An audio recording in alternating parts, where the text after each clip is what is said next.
할렐루야. 오늘 복되고 거룩한 주일날 성전에 나오신 여러분들을 예수님의 이름으로 환영하고 축복합니다. 한 주 동안 평안하셨습니까? 우리 앞뒤 좌우로 반갑게 서로 인사하실까요? 하늘 행복 가득하세요. 사랑합니다. 축복합니다. 사랑합니다. 축복합니다.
그러므로 형제들아, 우리가 예수의 피를 힘입어 성소에 들어갈 담력을 얻었나니 우리가 마음의 뿌림을 받아 악한 양심으로부터 벗어나고 몸은 맑은 물로 씻음을 받았으니 참 마음과 온전한 믿음으로 하나님께 나아가자. 아멘. 예배를 받으시기에 합당하신 하나님, 감사와 찬송과 영광을 올려드립니다. 험한 세상에서 방황하던 저희를 예배의 자리로 불러주셔서 걱정과 근심을 모두 내려놓고 잠잠히 하나님만 바라보게 하시니 감사합니다. 지친 저희 마음은 주님 안에서 참 평안을 얻게 하시며 피곤한 몸은 안식을 누리게 하옵소서. 목마른 사슴처럼 갈급합니다. 주님, 은혜를 사모하는 심령마다 그 배에서 생수의 강이 넘치도록 충만하게 채워주옵소서. 예수님의 이름으로 기원하옵나이다. 아멘. 하나님은 영이시니 예배하는 자가 영과 진리로 예배할지니라. 아멘.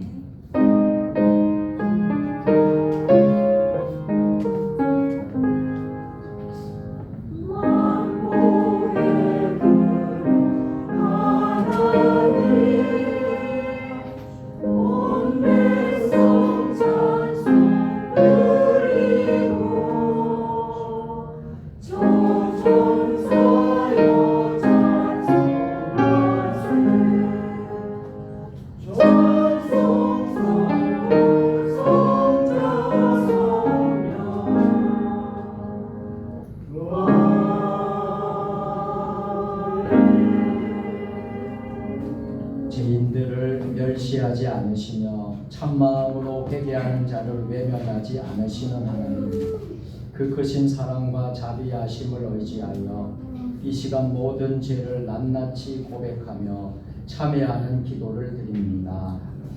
2023년이 채 한 달도 남지 않는 이 시간, 지나간 한 해를 돌아봅니다. 하나님의 영광을 가리며 어둡게 살기도 했습니다. 구원받은 하나님의 백성임을 자처하면서도 세상 풍조를 따라서 단식하며 원망하며 불평하며 살기도 했습니다. 견고한 믿음으로 하나님을 의뢰하는 대신에 아침 안개와 같은 세상 본세와 덧없는 재물을 의지한 채 살아오기도 했습니다. 오 주님, 거룩함과 경건함과 신실함을 저버리고 너무나도 쉽게 세상과 짜가여 살았던 우리의 모든 잘못을 용서해 주옵소서. 예수님의 이름으로 참회의 기도를 드립니다. 아멘. 이제는 한 주간의 삶을 돌아보면서 하나님과 나만이 알고 있는 죄를 참회 기도를 드리겠습니다.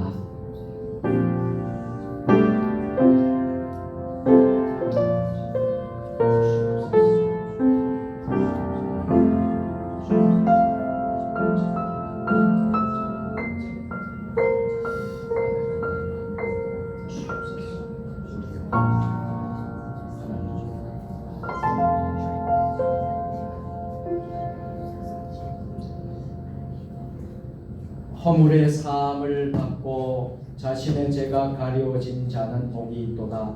마음에 간사함이 없고 여호와께 정죄를 당하지 아니한 자는 복이 있도다. 아멘. 나는 전능하신 아버지 하나님 천지의 창조주를 믿습니다. 나는 그의 유일하신 아들 우리 주 예수 그리스도를 믿습니다. 그는 성령으로 잉태되어 공정녀 마리아에서 나시고 본디오 빌라도에게 고난을 받아 십자가에 못 박혀 죽으시고 장사된 지 사흘 만에 죽은 자 가운데서 다시 살아나셨으며 하늘에 오르시어 전능하신 아버지 하나님 우편에 앉아 계시다가 거기로부터 살아있는 자와 죽은 자를 심판하러 오십니다. 나는 성령을 믿으며 거룩한 공교회와 성도의 교제와 죄를 용서받는 것과 몸의 부활과 영생을 믿습니다. 아멘. 교동문 116번 성령 구주 강림 2번으로 성시교독하겠습니다. 교동문은 찬송가 뒤편과 화면 스크린에 나와 있습니다. 이새의 줄기에서 한 삭이 나며 그 뿌리에서 한 가지가 나서 결실할 것이요. 그에게 여호와의 영광 지혜와 생명의 영이요 오락과 생명의 영이요 지식과 여호와를 경외하는 영이 강림하시리니 그가 여호와를 경외하며 좋은 그의 눈에 보이는 대로 심판하지 아니하며 그의 귀에 들리는 대로 판단하지 아니하며 공의로 가난한 자를 심판하며 정직으로 세상에 겸손한 자를 판단할 것이며 그의 입에 막대기로 세상을 치며 그의 입술의 기운으로 악인을 죽일 것이며 공의로 그의 얼굴을 삼으며 상시로 그의 몸의 띠를 삼으리라. 그때의 이리가 어린 양과 함께 살며 표범이 어린 염소와 함께 누우며 중원지와 어린사와 천천히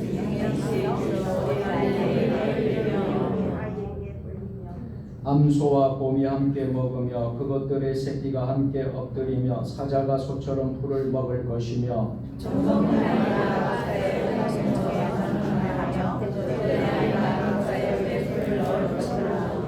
내 거룩한 산 모든 곳에서 해됨도 없고 상함도 없을 것이니 이는 우리의 바다로 같이 여호와를 찾아가니 세상에 수많은 것이니라. 그날에 이새의 뿌리에서 한 삭이 나서 만민의 기치로 설 것이요 열방이 그에게로 나오리니 그가 가는 곳이 영화로우리라. 아멘. 하늘에 계신 우리 아버지 아버지의 이름을 거룩하게 하시며 아버지의 나라가 오게 하시며 아버지의 뜻이 하늘에서와 같이 땅에서도 이루어지게 하소서. 오늘 우리에게 일용할 양식을 주시고 우리가 우리에게 잘못한 사람을 용서하여 줄 것 같이 우리 죄를 용서하여 주시고 우리를 시험에 빠지지 않게 하시고 악에서 도와소서. 나라와 권능과 영광이 영원히 아버지의 것입니다.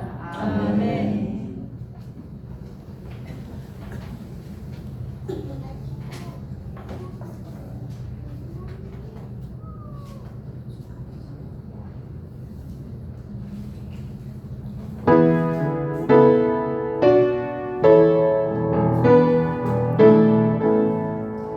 천방 성모 나 이리 와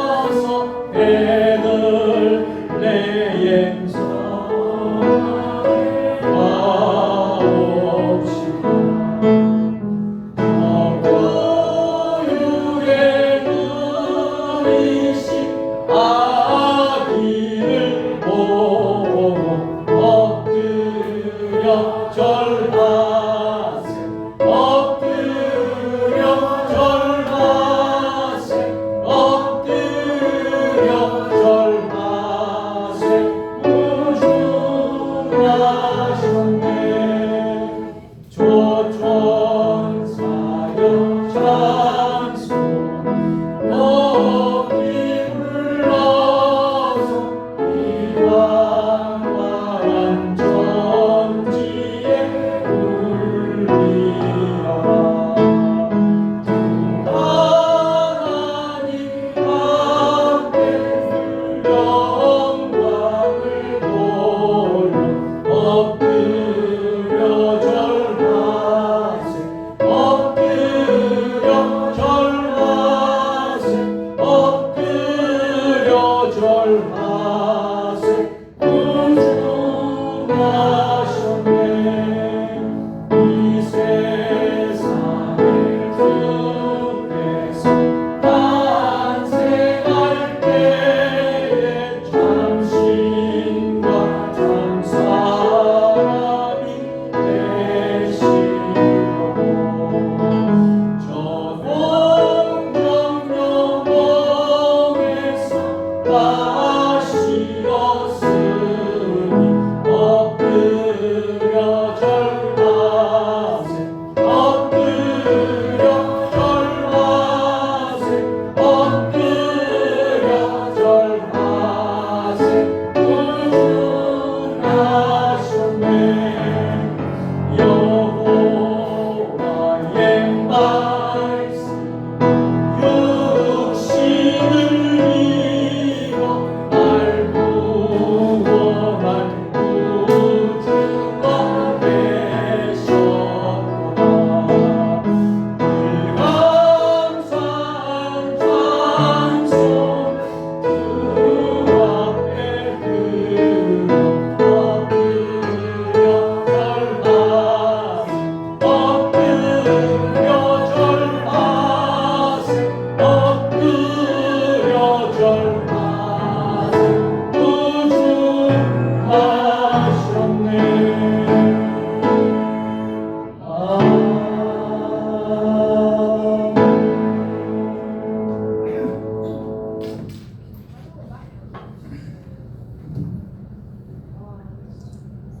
처음과 나중 되시고 살아 계셔서 역사하시는 하나님 아버지, 홀로 영광 받아 주시옵소서. 네. 세상 모든 것들이 다 아버지의 것이오며 세상에 존재하는 모든 것들이 하나님 한 분께만 영광 돌려오기를 바라나이다. 아멘. 아버지, 세상 주님의 교회를 사랑하여 주심에 감사드립니다. 하나님 아버지, 사랑하는 자들이 모여 번제를 드리오니 흠없는 제물이 되어 아버지께서 흠양하시는 예배가 되기를 소원합니다. 아멘. 때리절을 맞이하여 주님의 오심을 기다리며 고대하며 신실함으로 최선을 다하는 삶을 살라고 말씀하셨는데 일주일을 보내면서 저희들은 연약하여 넘어지고 또 넘어지고 주여. 넘어졌습니다. 아버지의 뜻대로 살지 못하였습니다. 주여. 아직도 살아있는 저희들의 의를 꺾어 주시옵소서. 주여.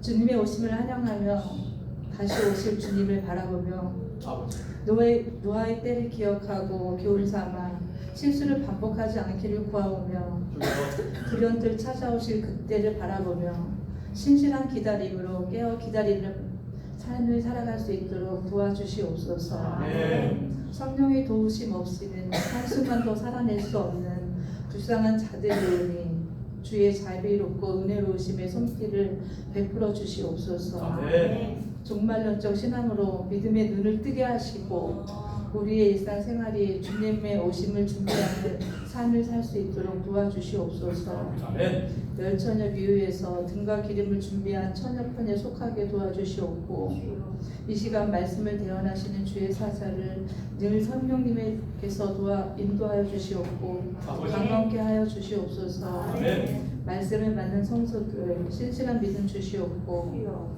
장성한 믿음의 분량을 허락하여 주시옵소서. 아멘. 늘 깨어 주님 오시기를 기다리는 세중 주님의 교회가 되게 하여 주심을 바라오며 주님의 사랑 안에 거하며 다시 오실 주님께서 잘했다 칭찬받는 교회 되길 원하오며 예수님 이름으로 기도합니다. 아멘.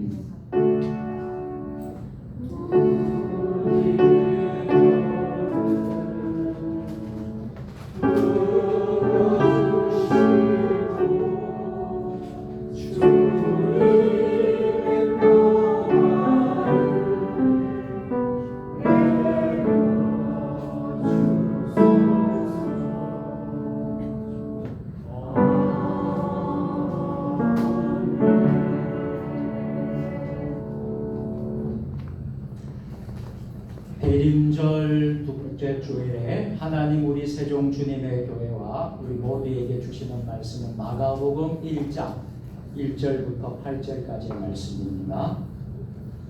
신약성경 53면에 있습니다. 하나님의 말씀을 함께 도덕으로 공독하실 때에 살아계신 하나님의 음성을 모두 들으실 수 있게 되기를 축복합니다. 하나님의 아들 예수 그리스도의 복음의 시작이라.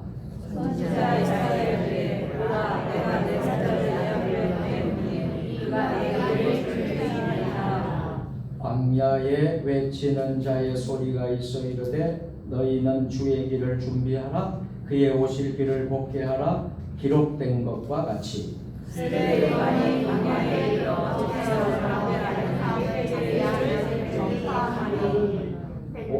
온 유대 지방과 예루살렘 사람이 다 나아가 자기 죄를 자복하고 요단강에서 그에게 세례를 받더라. 요한은 나타나 옷을 입고 머리에 가죽띠를 띠고 메뚜기와 정상을 먹더라.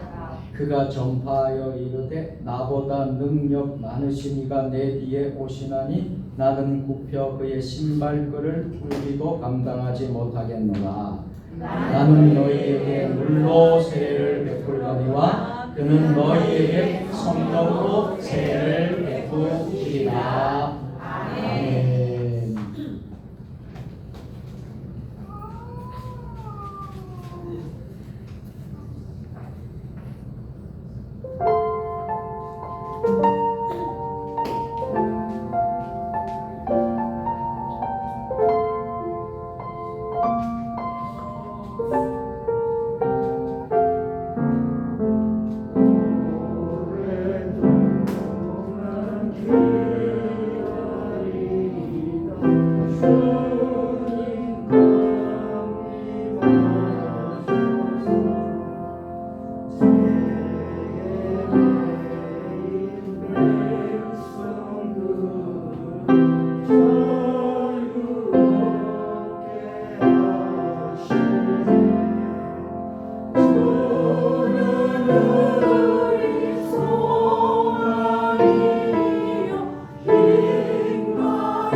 아멘.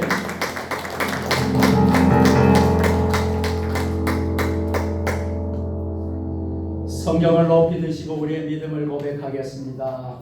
주의 말씀은 내 발에 등이요 내 길에 빛이니이다. 할렐루야. 믿음대로 될지어다. 믿음대로 될지어다. 믿음대로 될지어다. 아멘. 우리 호산나 찬양대 오랫동안 기다리는 105장 대림절 찬양으로 참석을 영광 돌렸습니다. 감사를 드리고요. 가사대로 우리 모두가 우리 주님을 기다리는 그런 성도들이 되었으면 좋겠습니다. 우리 앞뒤 좌우로 서로 인사 나누실까요? 오셨으니 참 잘하셨습니다. 오셨으니 참 잘하셨습니다. 오늘도 큰 은혜 받으시길 바랍니다.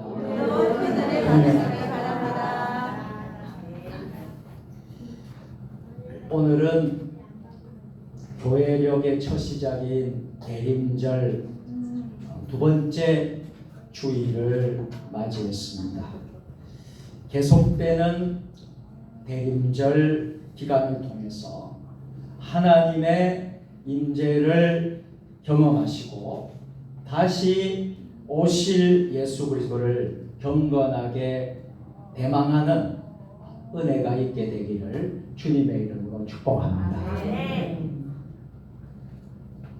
우리는 살아가면서 삶의 태도 혹은 자세가 매우 중요하다는 사실을 알게 됩니다. 세계적인 사회학자 커밍 워크라는 분이 성공하는 사람들의 성공 요인 4가지를 말했습니다.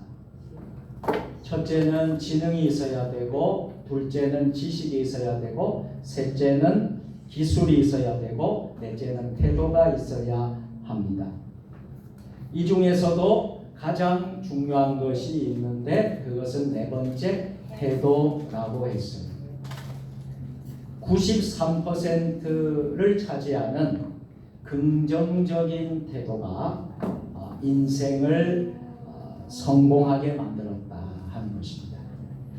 우리의 신앙도 마찬가지라고 생각을 합니다. 우리가 대림절을 지금 지키면서 우리 아기 예수님, 다시 오실 주님을 맞이하는 이 기간 동안 우리는 어떤 태도로, 어떤 자세로 주님 맞을 준비를 하고 있습니까? 여러분들이 이 태도, 이 자세가 매우 중요해요. 그래서 오늘 설교의 제목을 기다림의 자세라고 정해보았습니다. 예를 들어서 공부하는 학생에게는 공부하는 태도가 중요합니다. 오늘 이 교회학교 우리 학생들이 어린이들도 예배 시간에 참석하고 있는데요. 공부하는 학생에게는 공부하는 태도가 매우 중요해요. 사실 머리로 공부하는 것 같지만 공부하는 자세와 태도가 매우 중요합니다. 그리고 사랑하는 연인들은 사랑하는 태도와 자세를 가져야 합니다. 사랑한다고 말하면서 상대방을 대하는 태도가 폭력적이거나 예의 없이 무례하거나 하면 안 되겠지요. 그래서 사랑하는 사람에게는 사랑하는 사람에 맞는 태도와 자세가 필요합니다. 또한 우리가 누군가를 기다리고 할 때도 그 기다림에 맞는 태도와 자세가 필요합니다. 과거에 춘향이가 이 춘향이와 이도령 이야기를 아시죠? 과거 춘향이는 다시 오겠다고 굳게 약속한 이몽룡 도령을 온갖 감언 이설로 수종들도록 강요했던 변삽도의 협박에도 무너지지 않고 절개를 지켜서 그 사랑의 순수함을 지키면서 기다렸습니다. 여러분은 누군가를 기다리고 무언가를 기다리고 기대할 때 어떠한 자세로 기다리십니까? 초대교회 성도들은요, 기다림의 신앙을 가졌어요. 더불어서 경건하게 예수님을 기다렸던 자세로 초대교회 성도들은 살았습니다. 그들은 임박하게 예수님께서 오실 것이라는 확신을 가지고 있었어요. 그래서 주님의 재림을 얼마나 기대하고 열망했는지 모릅니다. 그래서 그들의 항상 인사는 어떤 인사였을까요? 초대교회 성도들의 인사는 바로 이런 인사였습니다. 마라나타, 주 예수여 어서 오시옵소서. 오늘 우리 옆에 분에게 한번 그렇게 인사해 보실까요? 자, 함께 서로 인사하십시다. 마라나타, 주 예수여 어서 오시옵소서. 이 인사가 초대교회 성도들의 늘 만날 때마다 항상 하는 인사였다는 것입니다. 이것은 예수님을 기다리는 저들의 마음과 자세를 보여주고 있어요. 오늘 말씀에서도 보면 메시아가 오실 것을 고대하고 경건한 신앙의 자세로 살았던 한 사람이 나오죠. 바로 세례 요한의 이야기가 되겠습니다. 그 사람이 바로 세례 요한이었어요. 세례 요한은 누구보다 더 절실하고 간절한 마음으로 주님의 오심을 기다렸답니다. 그의 기다림 속에 우리가 어떠한 자세로 기다려야 하는지를 잘 깨닫게 합니다. 그렇다면 세례 요한의 기다림의 자세를 통해서 우리가 오늘 배울 수 있는 신앙의 자세는 무엇일까요? 첫 번째로 광야에서 회개의 세례를 전파하는 자세입니다. 오늘 우리에게 주시는 말씀이 있습니다. 3절과 4절 말씀인데요. 다 같이 광야에 외치는 자의 소리가 있어 이르되 너희는 주의 길을 준비하라. 그의 오실 길을 복귀하라. 기록된 것과 같이 세례 요한이 광야에 이르러 죄사함을 받게 하는 회개의 세례를 전파하니. 아멘. 광야에서 회개의 세례를 전파하는 자세가 우리에게 필요하다는 것입니다. 당시 마가복음 안에 있는 마가의 공동체는 심각한 핍박과 박해 속에 살았답니다. 요즘은 우리가 그렇게 심각한 박해와 핍박을 받고 신앙생활을 하는 것도 물론 지금도 전 세계에 그렇게 고통받으면서 신앙생활하는 곳이 있지만 우리는 어떻습니까? 그렇게 심각한 핍박과 박해 속에서 여러분들이 신앙생활을 하는 것은 아닌 것 같아요. 여러분 이렇게 난방도 따뜻한 난방 속에서 여름에는 에어컨이 흐려진 시원한 속에서 좋은 환경 속에서 우리는 예배를 드리고 있지 않습니까? 그런데도 많은 때 많은 성도들은 원망, 불평, 감사치 못하는 모습들을 우리가 보게 되지 않습니까? 적어도 초대교회는요 얼마나 핍박이 있었고 고난이 있었는지 몰라요. 그러면서 저들은 어떠한 신앙의 자세와 태도로 살았을까요? 그 당시에는요 이미 예루살렘이 멸망할 때였습니다. 특별히 마가복음을 자세히 읽어보면 13장에 보면 예루살렘의 성전이 돌 하나도 도리에 놓이지 않으리라 라고 말씀이 기록되어 있어요. 그리고 성전 기사에 무화과 나무 저주 사건을 삽입시켜서 기록하면서 성전이 저주를 받았음을 보여주고 있습니다. 또 14절을 읽어봐도 멸망에 가증한 것이 서지 못할 곳에 서 있음을 보거든 유대에 있는 자들은 산으로 도망하라 말씀이 기록되어 있습니다.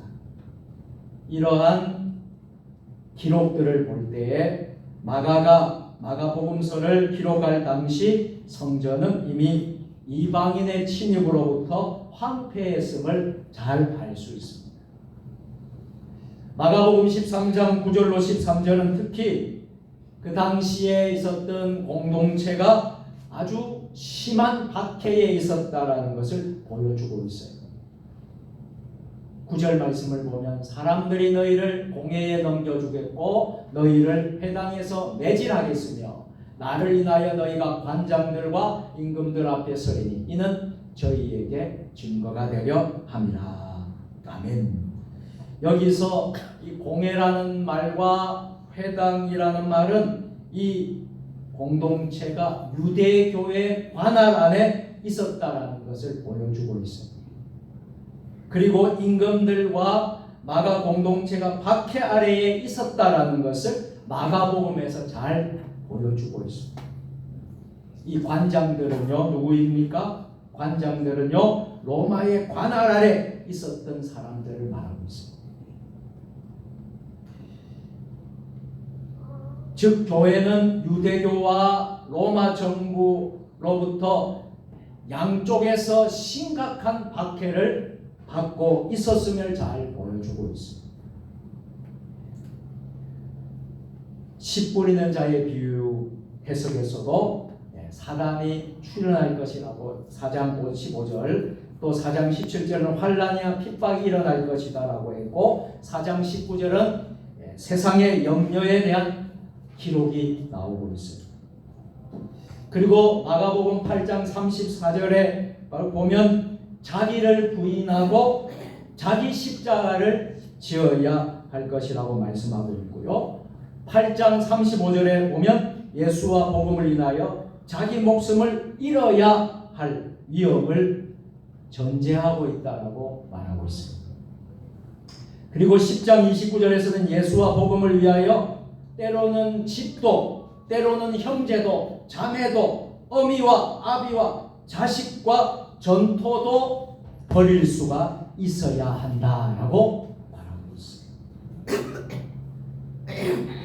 이런 당시의 심각한 박해와 핍박 속에서도 초대교회 성도들은 꿋꿋이 마라나타 아멘 주 예수여 어서 오시옵소서 예수님을 맞을 준비와 기다림으로 열망으로 살았던 것입니다. 이런 상황 속에서 마가는 다른 복음서와 달리 본론으로 들어갑니다. 마가는 예수님의 족보라든지 장엄한 서론과 신학적인 내용에 관심을 두기보다는 하나님의 뜻을 받들고 사람을 위해 일하는 종으로 오신 예수님, 이 종으로 오신 예수님을 강조하기 위해서 기록한 것이 바로 마가복음이라는 것입니다. 한 가지 우리가 눈여겨보아야 될 것이 있어요. 1절에 나오는 단어, 이 단어입니다. 1절에 나오는 복음의 시작이다. 복음의 시작.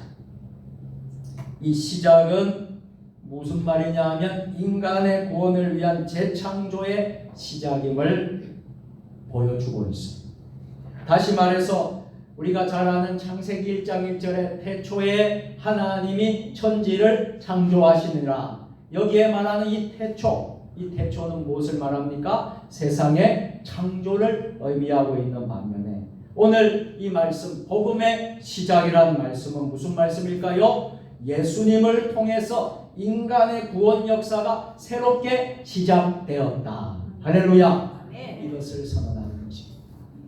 이러한 선언을 보다 더 강하게 강조하고자 예수님의 탄생 기사를 말하고 탄생 족보를 다 생략한 채 단도직입적으로 세례 요한이 등장해서 세례 요한의 사역을 시작하고 있는 것을 보게 됩니다. 그래서 우리가 마태복음과 마가복음이 좀 다르게 시작되고 전개되고 있다는 것을 우리가 대조하면서 하나님의 말씀을 우리가 깨닫게 되는 줄로 믿습니다. 이 마가는 세례 요한의 사역을 기록을 함에 있어서 다른 복음서와 달리 바리새인들, 사두개인들 그리고 세리와 군병에 대한 접촉 기록은 생략합니다. 그의 메시지가 오직 뭐예요? 메시아의 출현, 다시 오실 예수님, 탄생하실 예수님을 기록하고 있는 것을 강조하고 있는 것을 우리는 우리는 잊지 마시기를 바랍니다. 그 이유는요, 마가복음을 읽는 독자들이 로마 교회의 대부분의 성도들이었기 때문입니다. 그리고 그들은 세례 요한의 사역보다 실제적인 구원자인 누구에게? 예수 그리스도에게 더욱 관심이 있었기 때문입니다. 그도 그럴 것이 당시 성도들은요, 네로 황제라는 이 엄청난 박해에 있었기 때문에 복잡한 신학적인 설명보다도 육신을 입고 종으로 오셔서 친히 고난 받으심으로써 현재의 고난을 겪고 있는 당시의 성도들을 위로하고 인내하고 결국엔 궁극적으로 승리하려는 신앙을 권면하기 위해서 주신 말씀인 줄 믿습니다. 이런 상황에서 우리는 어떻게 대림절 두 번째 주간을 맞이하면서 두 번째 주일을 맞이하면서 보내야 할까요? 우리는 주님의 오심을 기다렸던 세례 요한과 같이 기다림의 신앙적 자세를 배울 수 있었으면 좋겠습니다. 그것은 한마디로 말하면 바로 이것입니다. 주님의 길을 예비하는 삶. 옆 사람 보면서 축복합시다. 주님의 길을 예비하는 삶을 삽시다. 아멘. 세례 요한이 주님의 길을 예비했던 사역의 중심이 무엇이었습니까? 제 사함을 받게 하는 회개를 전파했다. 우리는 지금 한 해의 끝자락에 서 있습니다. 지난 정초 1월 1일부터 숨가쁘게 앞만 보고 여기까지 달려왔어요. 우리 세종주님의 교회는 세종주님의 교회 역사상 금년이 가장 드라마틱했고 금년이 가장 참 바쁘고 분주했고 너무 그런 가운데 속에서 10주년 행사를 무사하게 잘 마쳤어요. 너무나도 감사하지요?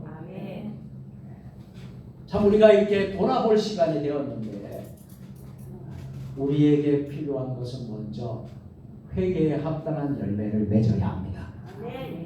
제사함을 받게 되는 회개를 우리가 깨닫게 되기를 바랍니다. 그리고 이 한 해를 주님과 동행하면서 은혜롭게 유종의 미를 거두며 마무리를 했으면 좋겠습니다. 세례 요한의 세례는 죄를 자각하고요, 모든 죄에서 돌이키는 자, 즉 회개한 사람에게 베푸는 세례였습니다. 세례는 그 자체로 제사함에 효능이 있는 것이 아니라 죄를 자백한 것을 상징적으로 보여주는 의식입니다. 그래서 세례 요한은 세례에 합당한 회개를 선포했어요.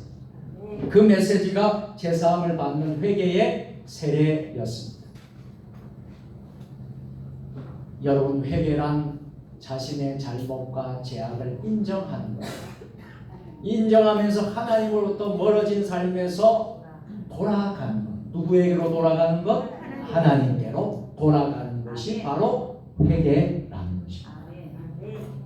그래서 세례 요한이 외쳤던 회개의 세례는 곧 하나님으로부터 멀어진 삶에서, 하나님으로부터 떠난 삶에서 돌아오라는 말씀입니다. 이제는 인생의 방황을 끝날 때가 되었습니다. 이제는 신앙의 방황을 끝내셔야 합니다. 그리고 주님께로 돌아오는 절규에 가까운 선포가 오늘 세례 요한의 선포인 것입니다. 세례 요한은 이 선포를 통해 하나님만이 창조주이십니다. 하나님만이 절대자이십니다. 그분 앞에 무릎을 꿇어야만 합니다. 그분 앞에 순복해야만 합니다. 세례 요한의 외침이 지금 여러분 들리십니까? 성경을 읽으시면서 그림이 그려집니까? 이미지가 그려집니까?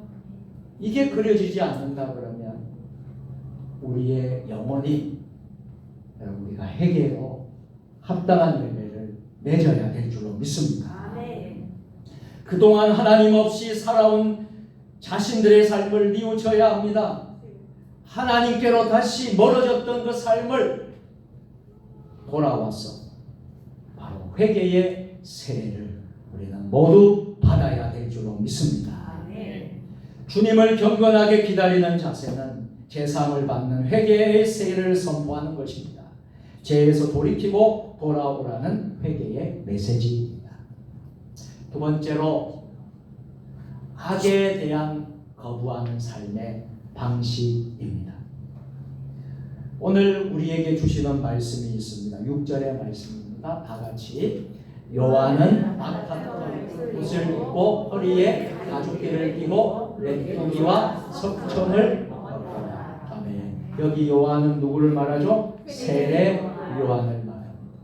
예수님의 제자 요한이 아니라 세례 요한이요. 당시 세례 요한은 매우 존경받는 신앙의 지도자였어요. 왜냐하면 그는 선지자적인 상상력이 있었을 뿐만 아니라 신앙적인 사명도 불타고 있었던 사람이었어요. 그런 사람이 광야에 출현했다라는 소식, 이 새 시대를 선포하는 충성스러운 주의 사자가 나타나서 출현하게 될 것이다 라는 예언, 이 예언이 성취된 것으로 해석했기 때문입니다. 이사야 선지자는 유대 지역에 메마르고 황량하고 식물이 잘 자랄 수 없는 이 불모지를 광야라고 표현했어요. 어렵고 황량한 속에 처한 백성들에게 에스겔 선지자, 다니엘 선지자 등등 선지자들이 외치는 자의 소리로 등장했던 것입니다. 그리고 자기 백성을 구원하실 메시아가 출현하게 될 것이다 라고 구약 성경에서 예언한 줄로 믿습니다. 그들은 백성들에게 우상 숭배와 각종 죄악을 회개하도록 촉구하면서 예수님 메시아의 출현을 준비하도록 외쳤던 것입니다. 그런데 여러분, BC 538년, 우리 신앙인들은 이 연도를 여러분들이 꼭 기억하시면 참 유익해요. BC 538년에 무슨 일이 일어났느냐? 고레스 왕의 칙령이 일어났습니다. 여러분, 성경에 고레스 왕 아시죠? 그 고레스 왕의 칙령으로 부분적으로 이 모든 것이 성취가 되었습니다. 그래서 여러분 잘 아는 스룹바벨, 이 스룹바벨이 백성을 인도하여 예루살렘으로 돌아와서 여호와의 예배를 회복시킵니다. 할렐루야. 그리하여 백성들은 육체적으로 영적으로 해방을 받고 구원을 맛보게 된 줄로 믿습니다. 하지만 그것이 완전한 성취였어요? 완전한 성취는 아니었죠. 백성들은 보다 더 완전한 하나님의 약속의 성취를 기다릴 수밖에 없었어요. 역사적으로 볼 때 이 성취가 이루어질 때가 이미 도래했다고 보았습니다. 이러한 표현은 이제 완전한 해방과 구원을 주실 분이 오신다라는 거예요. 그 완전한 구원자, 완전한 우리의 해방을 해주실 예수 그리스도를 맞이하도록 준비하시는 외치는 자의 소리가 등장하였음을 보여주고 있습니다. 이러한 전통을 이어받은 세례 요한은요, 그는 유대 광야, 이 광야는 유대 광야를 말하고 있어요. 유대 광야에서 자라게 되었고 회개의 세례를 선포하면서 선지자적 영향력을 행사하게 되었던 것입니다. 그러한 위상에도 불구하고 세례 요한은요, 거칠고 볼품없는 옷을 입었답니다.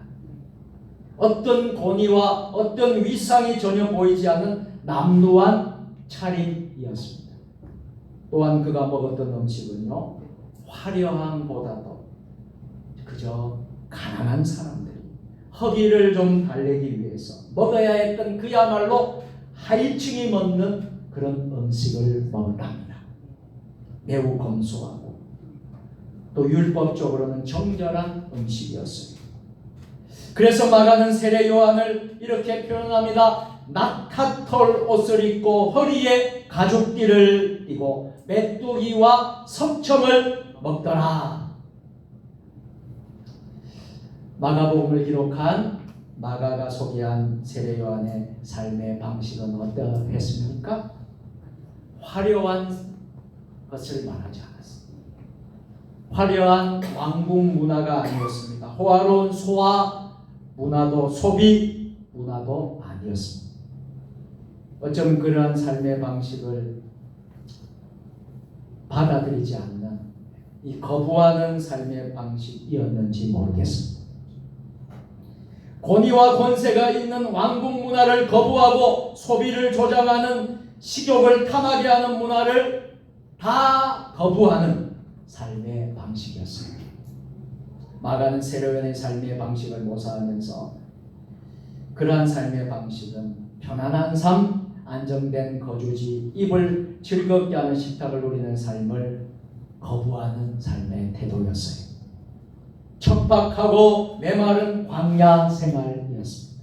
이러한 삶의 방식은 로마 제국이 제공하는 화려하고 달콤한 삶의 방식에 대한 거부하는 삶의 태도였지요.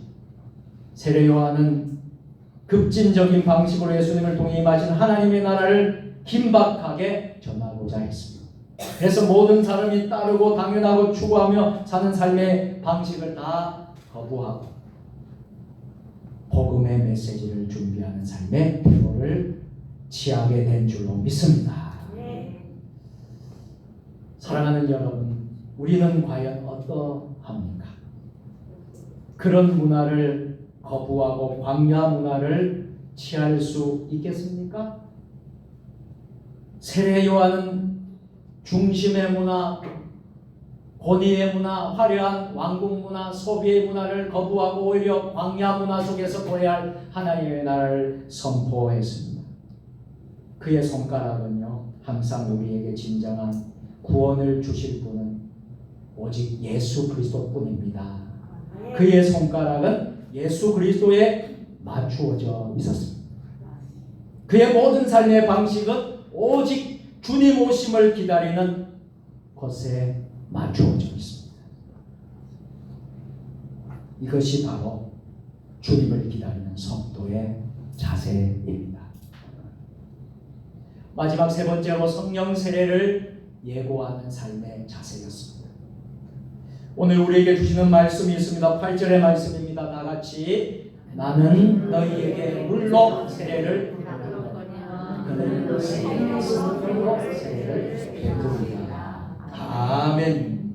구약에서 세례의 원형을 보여주는 사건이 있다면 홍해가 갈라지는 홍해 사건입니다.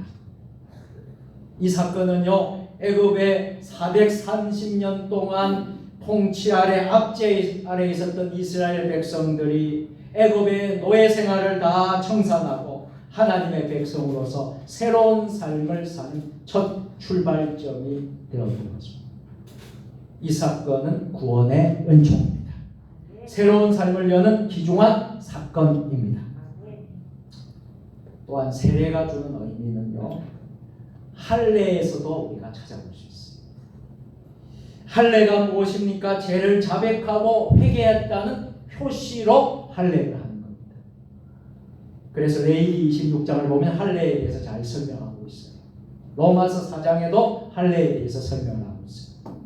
하나님께서 통치하시는 공동체의 일원이 되었다 하는 언약의 표기를 주었다고 기록이 되어 있습니다. 이게 바로 세례라는 의미예요. 이렇게 물세례는 죄 고백을 하고 죄악에서 돌이키기로 결단한 사람에게 행하는 예식입니다. 우리 교회도 1년에 몇 차례씩 절기 때에 세례식을 베풀고요, 12월 25일 성탄절에도 한 분을 세례 베푸는 예정이 되어 있습니다. 세례 요한은 자신은 이렇게 물로 세례를 주는 사람에 불과하지만 자신의 정체성을 분명히 드러내고 있어요. 이렇게 세례 요한의 세례는 외적이고 초보적인 성내전적 성격을 띠고 있습니다. 그런데 반면 예수님께서 주시는 세례는 어떤 세례일까요? 예수님께서 주시는 세례는 성령으로 주시는 세례, 성령 세례라고 말씀하고 있습니다. 예수님께서 베푸시는 성령 세례는 사람의 속사람이 임재하여서 거듭나게 하시고 이 속사람이 본질적으로 변화하는 능력이 있는 성령 세례입니다. 각종 은사와 능력을 주셔서 사명을 감당하는 삶을 살게 하십니다. 물론 성령 세례는 물 세례 받기 전에도 주어지기도 합니다. 또한 물 세례와 성령 세례 동시에 주실 수도 있습니다. 그리고 그 이후에 주어지기도 합니다. 어찌됐든 물 세례와 성령 세례는 매우 밀접한 관계를 가지고 있습니다. 여기서 우리가 알아야 될 점이 있어요. 물 세례가 단지 형식에 불과하고 성령 세례가 물 세례에 의존한다는 것이 아닙니다. 성령 세례는 물 세례와 관계없이 거듭나고 은사도 받고 초자연적인 능력으로 역사하기 때문입니다. 그래서 성령 충만입니다. 성령 충만한 모습으로 예수님께서 성령을 통해 성령 세례에 대해 예고하는 증언의 삶이 우리에게 필요한 것입니다. 우리 여 사람 보면서 축복합시다. 성령 충만하시길 바랍니다. 네. 많은 분이 질문을 합니다. 성령 세례는 이례적으로 받습니까? 물론 예수님을 구주로 고백하실 때에 성령께서 여러분 안에 내주해 주십니다. 예수님을 믿는 성도에게 분명히 성령께서 함께 하십니다. 오늘 제가 이 자리에 간단히 설교하는데 성령님이 저와 함께 하고 계십니다. 뿐만 아니라 찬양대원들이 오늘 찬양할 때 성령님이 이 자리에 함께 하십니다. 여러분 모두에게도 마찬가지입니다. 그런데 에베소서 5장 18절 말씀 오직 성령의 충만함을 받으라 말씀합니다. 성령 충만함을 받아야 되는 이유는 왜 그럴까요? 세상이 세월이 악하기 때문이에요. 악한 시대 가운데서 하나님의 뜻을 잘 분별하기 위함입니다. 또한 각자에게 주신 은사와 권능으로 성령 세례에 대해 증언하기 위함입니다. 그래서 성도는 하늘을 가르고 임하시는 하나님의 임재, 성령의 충만을 받도록 날마다 간구해야 합니다. 누가복음 11장 13절 다 같이 너희가 악할지라도 좋은 것을 자식에게 줄 줄 알고 하물며 너희 하늘 아버지께서 구하는 자에게 성령을 주시지 않겠느냐 하시니까. 또한 사도행전 8장 15절로 17절 다 같이 그들이 내려가서 그들을 위하여 성령 받기를 기도하니 이는 아직 한 사람에게도 성령 내리신 일이 없고 오직 주 예수의 이름으로 세례만 받을 뿐이라. 이에 두 사도가 그들에게 안수한 성령을 받은지라. 성경이 이렇게 성도의 능력 있는 삶을 위해서 성령 충만함을 위하여 간구하라고 말씀합니다. 구약에서 대표적으로 엘리사가 엘리야에게 간구한 내용을 들을 수 있어요. 엘리야 열왕기하 2장 9절로 11절이에요. 엘리사가 엘리야에게 간구하는 내용이에요. 건너매 엘리야가 엘리사에게 이르되 나를 내게서 데려감을 당하기 전에 내가 내게 어떻게 구할지를 구하라. 엘리사가 이르되 당신의 성령이 하시는 역사가 갑절이나 내게 있게 하소서 하는지라.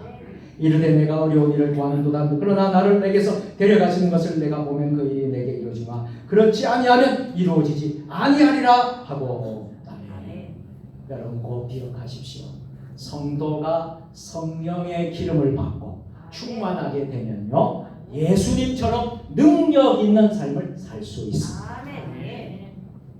그래서 하나님께서 하신 말씀을 말하게 하고요 믿는 자에게 나타나는 표적을 보일 수가 있는 겁니다. 마가복음 16장 20절이요 다 같이 제자들이 주께서 함께 역사하사 그 따르는 표적으로 말씀을 확실하게 증언하십니다. 이제 말씀을 맺도록 하겠습니다. 사랑하는 성도 여러분, 오늘 우리는 대림절 두 번째 주일을 보내면서 기다림의 자세에 대해서 은혜를 나누고 있습니다. 아멘. 무엇을 기다리든지 그 기다림에 대한 대상에 대한 자세와 태도가 필요합니다. 과거에 포로로 잡혀간 이스라엘 백성들은 광야에서 외치는 소리를 향해 다시 자유를 얻기까지 해방되는 그날을 학수고대하며 기다렸다고 했습니다. 여전히 로마의 압제와 폭력 앞에 고통당하고 있던 백성들은 진정한 해방을 가져올 메시아를 기다렸던 것입니다. 특별히 메시아를 기다리며 경건하게 보냈던 이 한 사람, 그 사람 세례 요한이 있었습니다. 그를 통해 기다림의 절기 메시아를 기다리는 신앙의 제소와 태도를 우리는 알게 되었습니다. 그는 철저하게 주님께서 오실 길을 예비하는 삶을 살았어요.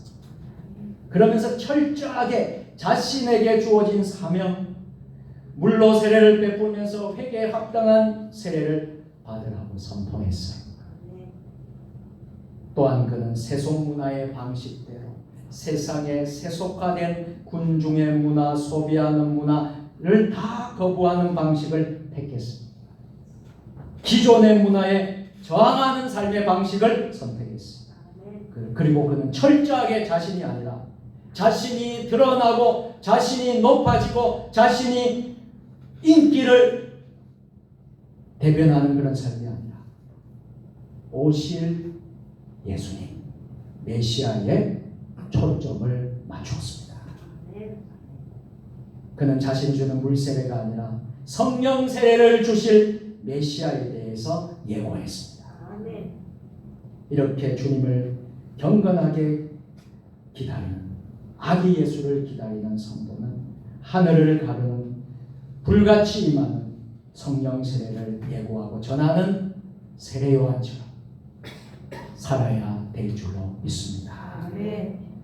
우리를 통하여 예수 그리스도의 복음이 드러나고 인생의 새로운 시작이 열릴 수 있게 되기를 바랍니다. 간절히 바라기는 세례 요한처럼 주님의 길을 예비하며 경건하게 주님을 기다리는 대림절 절기가 되었으면 좋겠습니다. 기도하겠습니다. 하늘을 가르시고 임하시는 성령님, 우리 가운데 임재하여 주시옵소서. 우리 가운데 불같이 임하셔서 성령 충만하게 하옵소서. 그리하여 하나님의 능력을 드러내고 예수 그리스도의 메시아 되심을 증언하는 삶이 되게 하옵소서. 우리가 이 땅에 사는 동안 주님을 예비하고 세상의 소비 문화에 세상적인 왕국 문화에 우리가 살지 않게 하여 주시고 우리가 이 세상에 광야 문화를 살아가는 삶을 살게 하여 주옵소서. 예수님의 이름으로 기도드립니다. 아멘.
405장 찬송하겠습니다.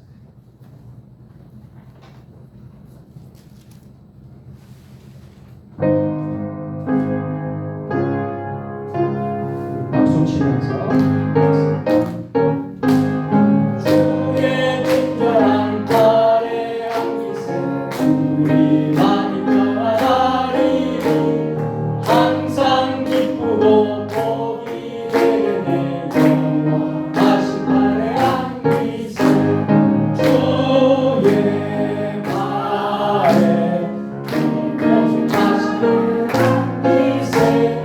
영원하신 안기세 다시 발에 안기세 날이 갈수록 주의 사랑이 강력하게 비치고 전성 가는 길 편히 가르니 다시 발에 안기세 주의 발에 대신 발에 안기세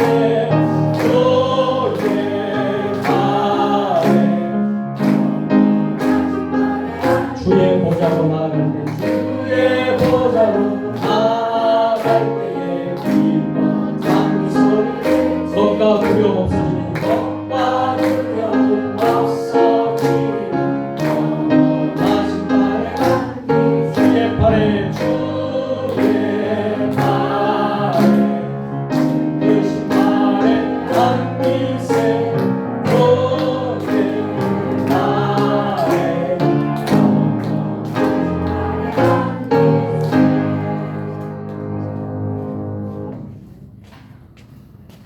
같이 기도하시겠습니다. 사랑과 은혜가 풍성하신 하나님, 대림절 기간을 알게 해주시고 우리 예수님을 맞을 준비하는 기다림의 자세로 하나님 앞에 예배를 드리게 하시고 또 귀한 예물을 정성껏 봉헌하게 하시니 감사를 드립니다. 수고하여 애쓴 것 가운데 하나님의 것을 구별하여 11조를 드리오니 말라기 3장에 나오는 11조가 차고 넘치는 물질의 복을 내려 주옵소서. 감사 헌금에 각자 기도의 제목을 정성껏 적어서 하나님 전에 바치는 손길 가운데 범사에 감사를 하셨사오니 감사가 충만하고 기도의 제목이 다 응답받는 역사가 일어나게 하여 주시옵소서. 다니엘 헌금으로 어려운 우리 형제를 위해서 선교지를 위해서 드리는 손길을 축복하여 주시옵소서. 주정 헌금으로 1,000번째 헌금으로 구역 헌금으로 또 천열매로 강단의 화분으로 섬긴 손길들 하나님 축복하여 주시옵소서. 저희들의 물질이 예수 그리스도의 영광을 위해서 사용되게 하여 주시고 물질이 없어서 고통당하는 우리의 이웃과 형제들에게도 복되게 쓰여지는 물질이 되게 하여 주옵소서. 우리 사랑하는 성도들 물질 때문에 큰 어려움 당하지 않도록 풍성한 은혜와 복을 내려 주시옵소서. 육신의 질병 병마로 이 세종 주님의 교회에 주님의 몸된 교회에 나올 수 없는 질병 병마로 고통 중에 있는 우리의 믿음의 식구들 저들을 하나님 손에 올려드리오니 여호와 라파 하나님 치유하여 주시옵소서. 기적을 베풀어 주시옵소서. 속히 회복이 되어서 주님의 전에 나올 수 있도록 은혜를 베풀어 주옵소서. 출타 중인 성도들, 해외에 있는 성도들, 멀리 나가 있는 성도들, 군대에 있는 우리 자녀들, 모든 형제들 주님 평강으로 인도하여 주옵소서.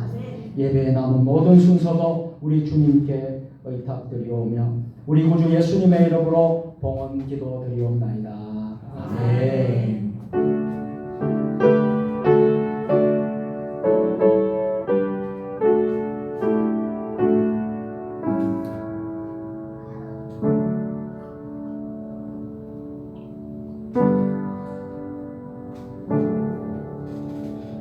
우리 옆에 분 서로 인사하겠습니다. 오늘도 승리하셨습니다. 오늘도 승리하셨습니다.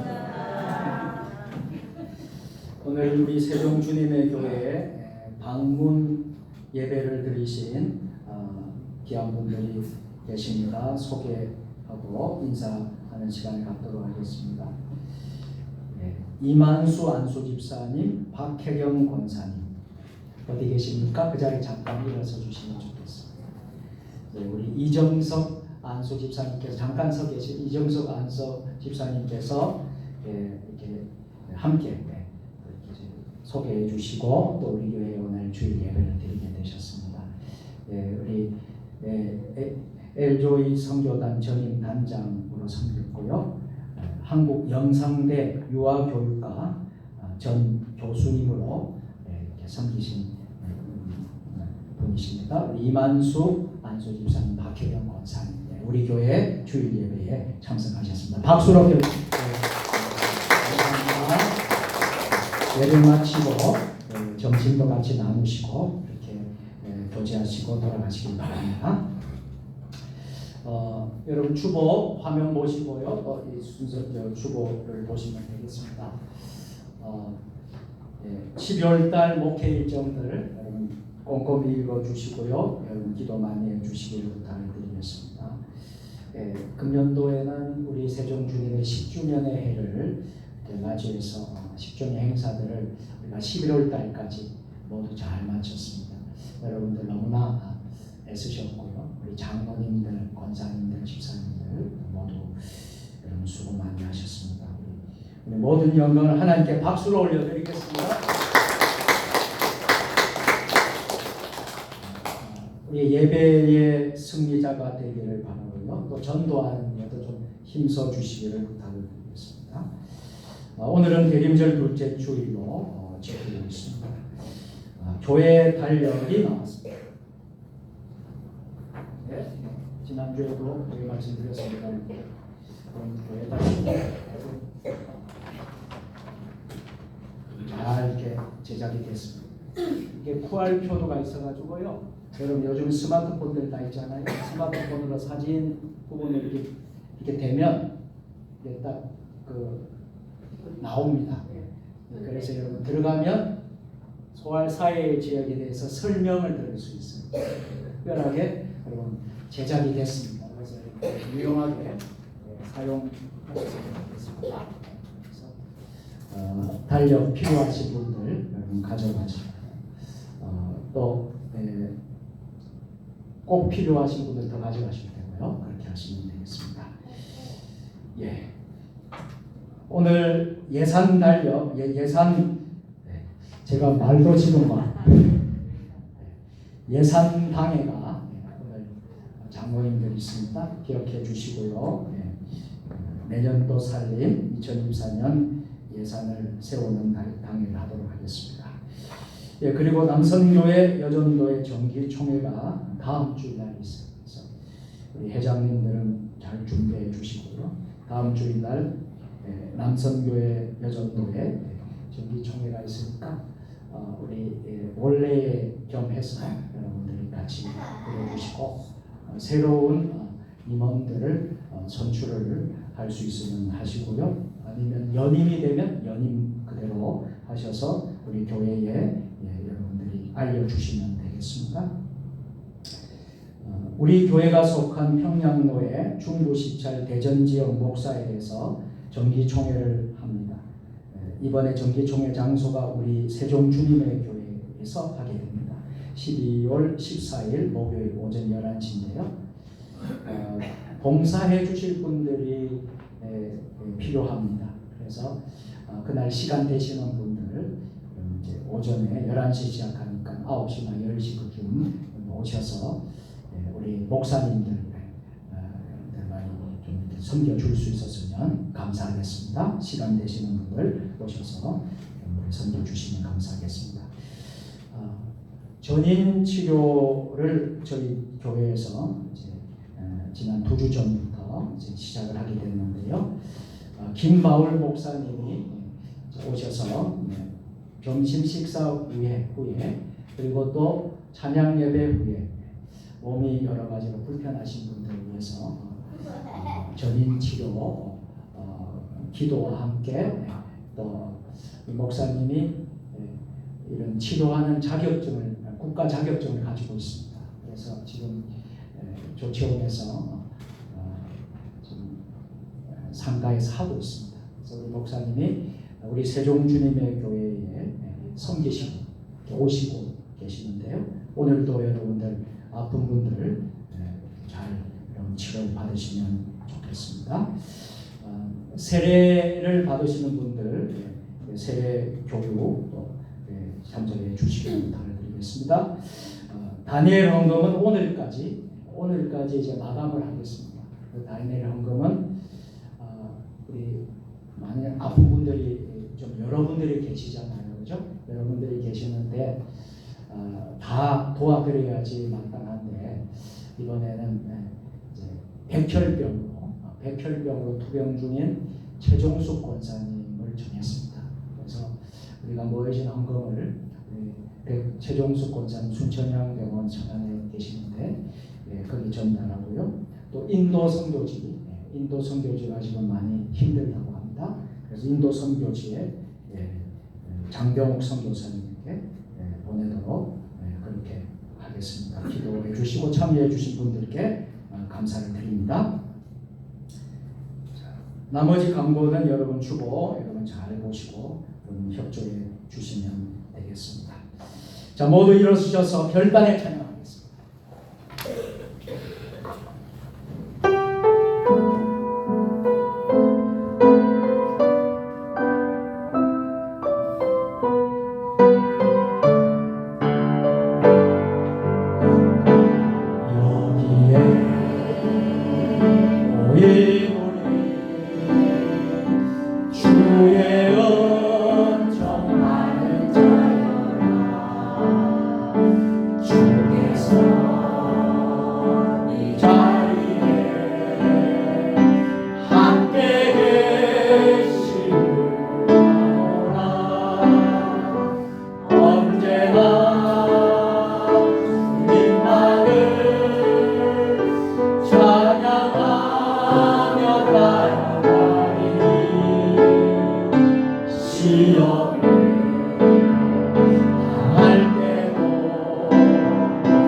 어둠 밤에도 주의 밝음이 인도하여 주신다. 위탁의 말씀입니다. 성령의 능력을 힘입어 예수 그리스도의 군병과 종으로 봉사와 선교의 사명을 다하기 위하여 세계 속으로 나아갈지어다. 복을 빕니다. 이제는 우리의 길과 진리와 생명 되시는 우리 구주 예수 그리스도의 은혜와 예수 그리스도 안에서 우리와 함께 하셔서 하늘 행복을 날마다 맛보게 하시는 하나님 아버지의 사랑하심과 우리에게 보혜사 되셔서 우리를 붙드시고 위로해 주시는 성령님의 교통 감화하심이